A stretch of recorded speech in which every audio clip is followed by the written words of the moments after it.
حضرت بابا فرید گنج شکر رحمت اللہ تعالی،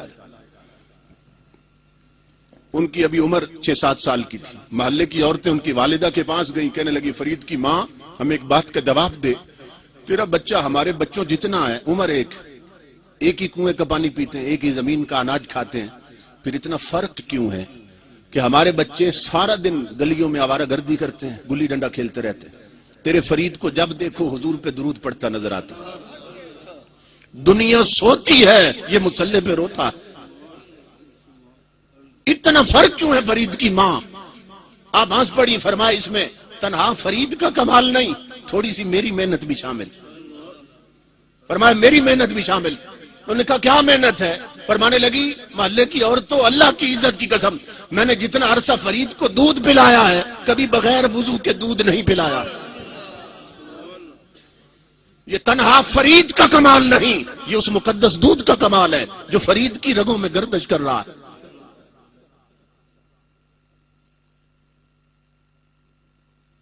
ہماری یہ آئیڈینٹی، ہماری یہ پہچان، ہماری یہ عظمتیں ہیں. تو ہم شیر تھے مگر ہمیں بکری اور بلی بنا دیا گیا. ہم بلند تھے ہمیں پست کر دیا گیا. ہم معزز تھے ہمیں ذلیل بنا دیا گیا. کیوں کہ تاجدار کائنات کے دین سے دور کیا جا رہا.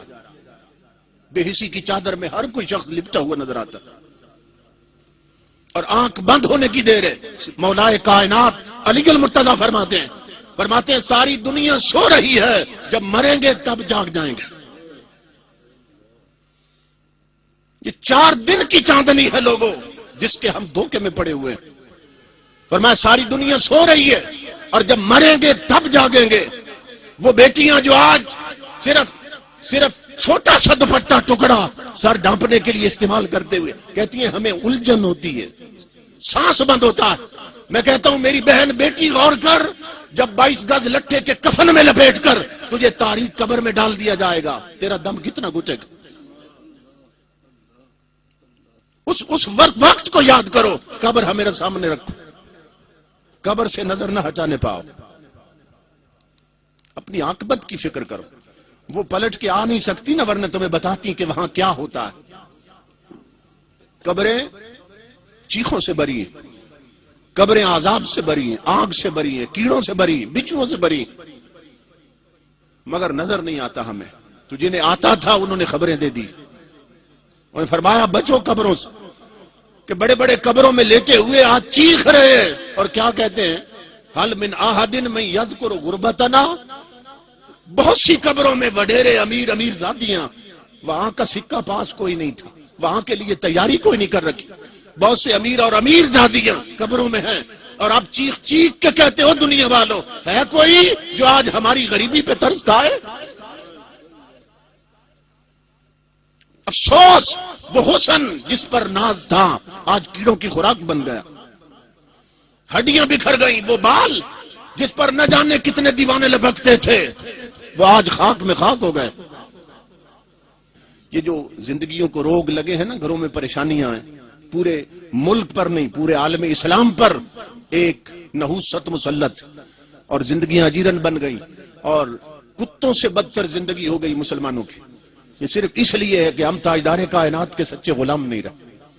ہماری مسجدوں کی چٹائیاں نمازیوں کا انتظار کرتی رہتی، الماریوں میں رکھے ہوئے قرآن پڑھنے والوں کے منتظر ہیں. ہماری بیٹیاں ناول پڑھتی، اخبار جہاں پڑھتی ہیں. کتنی ہے گھروں میں جنہوں نے کبھی مصطفیٰ کا قرآن پڑھا؟ یہ صورتحال ہو چکی. حضرت عبداللہ ابن عمر فرماتے ہیں کہ ہم صحابہ کرام کے حال میں، آپ کے زمانے میں حال یہ تھا کہ اذا کننا فقدنا الرجل فی الفجر والعشاء اسانا به الظن، کہ ہم جب کسی بندے کو دیکھتے نا کہ فجر اور عشاء کی نماز نہیں پڑھی اس نے، ہمیں شک ہوتا یہ منافق کہ وہ مسلمان اور فجر کی نماز چھوڑ دے، وہ مسلمان اور عشاء کی نماز نہ پڑھے.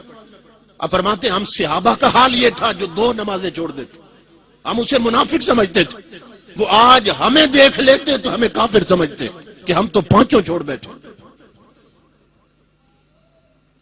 کیا رشتہ رہ گیا رب اور رسول کے ساتھ؟ ادھر سجدوں کا وقت ہے اور ادھر ہمارے بچے کرکٹ کھیل رہے ہیں. ادھر جمعے کی نماز کا وقت ہے، ادھر گراؤنڈ میں جا کر دیکھ بچے کرکٹ کھیل رہے ہیں. ادھر عشاء کی نماز کا وقت ہے، ہماری بہو بیٹیاں ٹی وی پہ بیٹھ کر ڈرامے کی قسطیں دیکھ رہی ہیں. ہر طرف ایک غفلت کی چادر تنی. اس لیے امام الانبیاء کے غلاموں، ہمیں اپنے مقام کو سمجھنا چاہیے، اپنی ذمہ داریوں کو سمجھنا چاہیے، اس سے پہلے کہ سب کچھ ملیہ میٹ ہو جائے.